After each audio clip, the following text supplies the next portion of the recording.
resmine bakarım, ağlarım her gün. Anneni anlarsın ileride bir gün. Sen benim canımsın, kuzumsun. Bununla ölüm. Allah büyüktür yavrum, Yaradan büyüktür yavrum. Kavuşuruz bir gün, kavuşuruz bir gün. Kaderim yavrum ben, ne gelir elden. Bağrıma basarak ayrıldım senden. Sen benim yavrumsun, bununla ömür. Nasip olursa eğer kavuşuruz bir gün.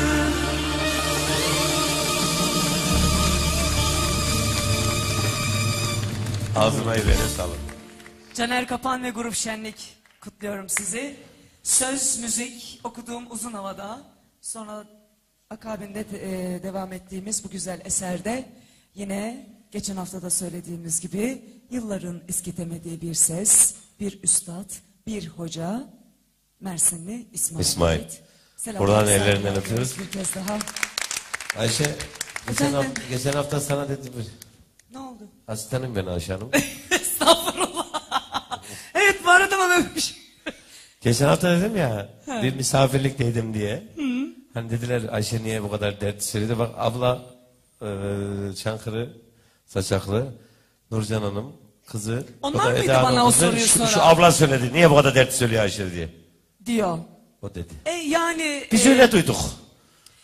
şimdi evladım yok, hissederek okumak istedim.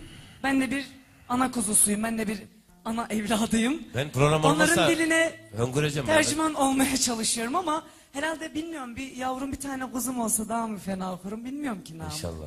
Diyorsun. İnşallah. Ama bak kurban keseceksin ha benim çocuğum Vallahi olsa. keseceğim. Hem de hoşlamlarda atkılacaklar hoşlamlarda kurban keseceğim. Teşekkür ediyorum. O güzel Şimdi dayı sazın elini aldın mı dayıcığım? o güzel yüreğine teşekkür ediyorum sevgili Ankaralı Namık. Kurban olsun. Senin mürvetin bizim şanımız şerefimizdir.